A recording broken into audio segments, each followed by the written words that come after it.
Hello, my name's Hyde, and we're here today with our series about home showings with a home inspector. Our series where we take you through step by step the first things we look at as home inspectors when we go into a home. Today, we're talking about the exterior.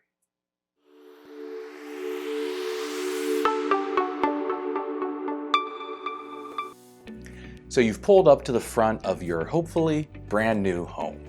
You're getting ready to walk up to the front door. What should you be paying attention to this first time you're seeing your beautiful new asset? First off, as you pull up to the home, you should note if the home is higher than the street. This is a really basic concept, but water is going to collect to the lowest parts. We don't want that to be in your home.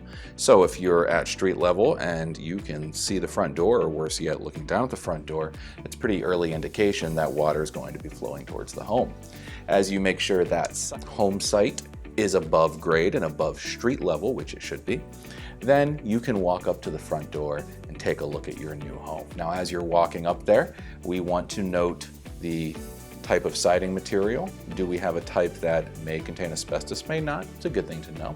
We want to note the grading around the house, the ground. Is it sloped up so water flows away from the house, or is it negative so water flows towards the house?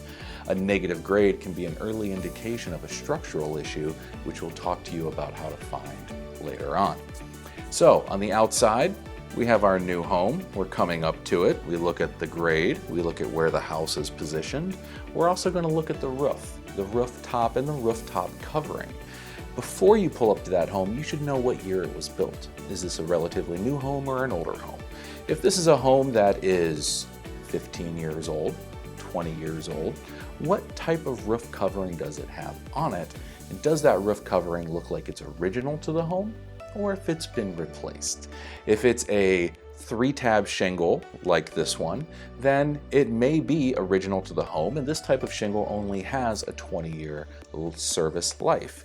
If it's a dimensional shingle like this one, this type of shingle has a 30-year service life. So if you have a 15-year-old home and you have a dimensional shingle like this one, then you know you're about halfway through that roof service life and you've got approximately another 10 to 15 years left. If it's a 20-year-old home and you have a 3-tab shingle like this one, you might be at the end of that shingle's service life and a re-roof may be imminent. That's not to say you shouldn't buy the home. That's to say that you should know what to expect with the house. Are you going to need to re-roof? Are you going to need to work on the grading around the home? If we have a very old roof on a home, we want to make sure that as we're inside, we look for additional signs of water penetration into the home. We want to make sure that we don't have any missing shingles. We want to ensure that we don't have any damage to the roof, stuff like that. Now, a lot of this you won't be able to see from ground level, but you should most of the time be able to see what type of shingle is on the roof and whether or not we think, based upon the age of the home, if that shingle is original to the house or not. Then you can kind of guesstimate an age and decide if you think a re-roof is going to be in your future. After that, I'm looking at the grading around the house, making sure that I don't see any wobbliness with the foundation, any bowing on the foundation walls.